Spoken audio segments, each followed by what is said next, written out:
மனசாச்சே மனசாட்சிடா. நம்ம இந்த வீடியோவில் என்ன பற்றி பார்க்க போகிறோம்னா கிங்டம்.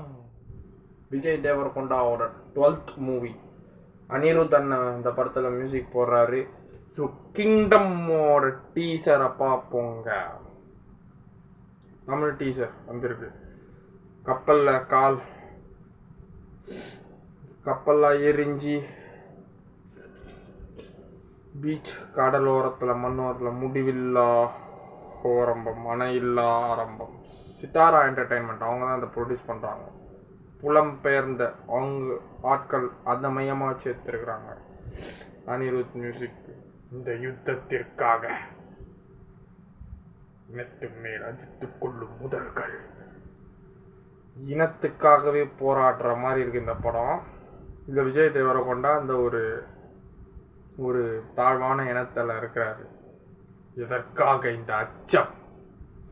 கன் ஷாட்டு மிலிட்ரிக்காரங்க ஸ்ரீலங்காவில் ஈழத்தமிழர்களை கொன்ற மாதிரி ஒரு சீன் மாதிரி இருக்குது. அதை பேஸ் பண்ணி எடுத்துக்கிறாங்களா இல்லை ஆந்திராவில் ஒரு ஸ்டோரி போல். காரெல்லாம் உடச்சி மேலே எரிஞ்சு வராரு. ஒரு க்ரௌன் மாதிரி தெரியுதுங்க. கிங்கு ஒரு புதிய அரசன், ஒரு புதிய தலைவன் பிறப்பான்.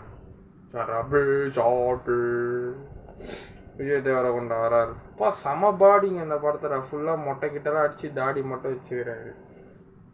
ஆர்மி ஆஃபீஸர்னு நினைக்கிறாங்க அவர் இந்த படத்தில். ஆர்மி ஆஃபீஸராக இல்லை மக்களுக்காக போடுறாரா? ஜெயிலெலாம் இருக்கிறாரு, கத்துறாரு. அனிருத் அண்ணன் மியூசிக் பிஜிஎம் விளாடுது. கிங்டம் கோல்ட். என்ன வேணா செய்வேன் சார். தேவைப்பட்டா மொத்தத்தையும் கொடுத்துருவேன் சார். May 30 ரிலீஸ் ஆகுதா? ஐபிஎல்லாம் முடிஞ்ச பிறகு தான் ரிலீஸ் ஆகுது. பிரச்சனை இல்லை. ஐபிஎல் ஷெட்யூல் வர விட்டா மார்ச் 22 ஆரம்பித்து May 25 முடியுது. இது May 30 தான் ரிலீஸ் ஆகுது. பிரச்சனை இல்லை.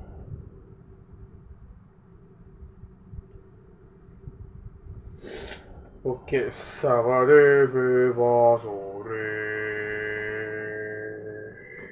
செமையாக இருக்குது கிங்டம்.